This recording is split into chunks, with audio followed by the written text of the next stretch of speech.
আসসালামু আলাইকুম। আজকে একেবারে ভিন্ন স্বাদের মানে একের ভিতরে তিন নবাবী সেমাই রেসিপিটা আপনাদের সাথে শেয়ার করব। এটা এতটাই মজা যা বলার মতো না। আর আমার মতন যারা মানে ঈদের ভিতরে সেমাই আমার কাছে একদমই ভালো লাগে না, কিন্তু ঈদের পরে পরানটা একদম খাখা করে একটু সেমাই খাওয়ার জন্য। তো চাইলে আপনারা এরকম একটা সেমাই রান্না করে তারপর ফ্রিজে রেখে ঠান্ডা করে খেতে পারেন। এটা কিন্তু অসম্ভব মজার, আপনারা বিশ্বাস করতে পারেন আর এভাবে বানিয়ে একবার খেয়েও দেখতে পারেন। ওই যে বললাম একের ভিতরে তিন, যখন এটা মুখে দিবেন তিনটা লেয়ারের তিনটা টেস্টের এত টেস্টি লাগে, মুখটা একদম ভরে যায় খেতে। তো অবশ্যই বলবো একদিন হলো ট্রাই করে দেখবেন। এখন আমি মেজারমেন্ট কাপ দিয়ে 1 চা চামচ করে এখানে 3 চামচ আমি পোলার চাল নিয়েছি। সুগন্ধি পোলার চালটা খুব ভালো করে আমি প্রথমে ধুয়ে নিব, ধুয়ে দুধ দিয়ে এটা ভিজিয়ে রেখে দেবো আধা ঘন্টার জন্য। অনেকে কিন্তু নবাবী সেমাইটা খেয়েছেন, বাসা বানিয়েছেন, তবে এরকম ভিন্ন স্বাদের এখন হয়তো অনেকে ট্রাই করেননি। তো এভাবে ট্রাই করতে পারেন, আশা করছি ভালো লাগবে। আর এখানে কড়াইয়ের ভিতরে নিয়ে নিচ্ছি 1 লিটার পরিমাণে দুধ। দুধের ভিতরে তেজপাতা দিয়েছি আর এলাচ দিয়েছি 3টার মতন। এটা চুলার উপরে বসিয়ে রেখেছি। এখন আর একটা প্যানের ভিতরে দিয়ে দিচ্ছি 1 চামচ পরিমাণে ঘি। এই ঘিটা আমার বাসায় বানানো, একেবারেই খুবই স্মুথ একটা ঘি। তো এই ঘির ভিতরে আমি কিছু ড্রাই ফ্রুটস ভেজে নিচ্ছি।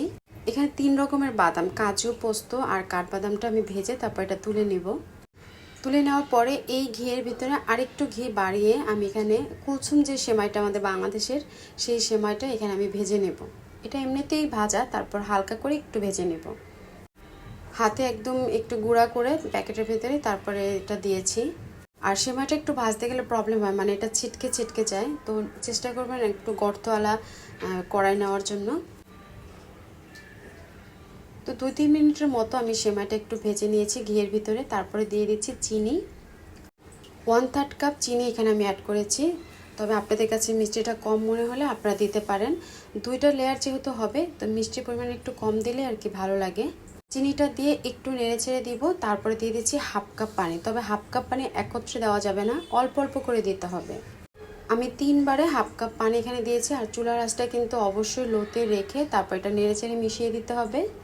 আর ঢাকনা দিয়ে ঢেকে তারপরে এটা লো হিটে কিছুক্ষণ রেখে দিতে হবে। আর ঢাকনা তুলে মাঝে মাঝে কিন্তু নেড়ে চেড়ে দিতে হবে, তাহলে কিন্তু আমাদের সেমাইটা একদম ঝরঝরে হয়ে যাবে রান্নাটা।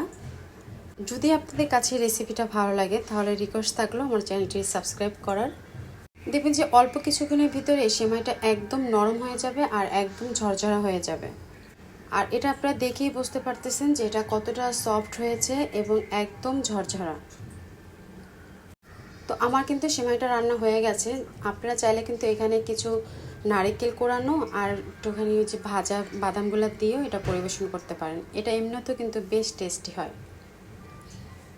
এখন সেমাইটার অর্ধেকটার মতন আমি একটা ট্রেতে দিয়ে এখানে আমি একটা লেয়ার করে নিব। আর এখানে সেমাইটা দেওয়ার পরে একটুখানি চাপ দিয়ে দিয়ে তারপর রাখতে হবে। এটা এখন আমি একটা সাইড করে রেখে দিচ্ছি। আমি যে পোলার চালটা আধা ঘন্টার জন্য ভিজিয়ে রেখেছিলাম, সেই পোলার চালটার ভিতরে 2.5 চা চামচ আমি এখানে কাস্টার্ড পাউডার দিয়েছি। আপনাদের কাছে যদি কাস্টার্ড পাউডার না থাকে সেক্ষেত্রে আপনারা কর্নফ্লাওয়ার আর একটু ভ্যানিলা এসেন্স এখানে অ্যাড করতে পারেন। এখন এটা আমি খুব ভালো করে ব্লেন্ডারে পেস্ট করে নেব। যদি ব্লেন্ডারের সমস্যা থাকে তাহলে চালটা আগেও আপনারা শিলপাটা বেটে নিতে পারেন। যে দুধটা বসিয়ে দিয়েছিলাম সেই দুধের ভিতরে এটা দিয়ে অনবরত নাড়তে হবে। আর চুলার আঁচটা অবশ্যই লোতে করে তারপর এটা নাড়তে হবে, তাতে করে যে চালটা আমার এখানে আছে সেই চালটা যেন ফুটে সিদ্ধ হয়ে যায়। আর খুব তাড়াতাড়ি এটা ঘন হয়ে যাবে, কারণ এখানে আমার কাস্টার্ড পাউডার দেওয়া আছে। তো এটা আমি নেড়ে চেড়ে মিশিয়ে একদম খুব ভালো করে চালটা রান্না করে নিয়েছি। আর এটা ঘনত্বটা ঠিক এরকমভাবে আমি একটু দেখিয়ে দিই, তাহলে বুঝতে পারবেন। আর যে দারচিনি তারপরে এলাচ দিয়েছি সেগুলো তুলে অবশ্যই ফেলে দিতে হবে। সামান্য পরিমাণে লবণ দিয়েছি আর চিনি দিয়ে দিচ্ছি 3 চা চামচ। তবে আপনাদের কাছে যদি মিষ্টিটা আরেকটু বেশি খেতে ইচ্ছে করে তাহলে আপনারা আরেকটু চিনি বাড়িয়ে দিতে পারেন। এখন যে সেমাইয়ের ফার্স্ট লেয়ারটা করেছিলাম সেই লেয়ারের উপরে এখন আমি এই ক্ষীরটা দিয়ে দিব। পুরাটা একদম কভার করে দিব। দেওয়ার পরে এর উপরে আবারও আমি একটা সেমাইয়ের পুরা লেয়ারটা দিয়ে দেব, সেমভাবে দিব। তারপরে আবারও আমি সেই ক্ষীরটা এখানে দিয়ে দেব, মানে 2টা ক্ষীরের লেয়ার হবে আর 2টা সেমাইয়ের লেয়ার হবে।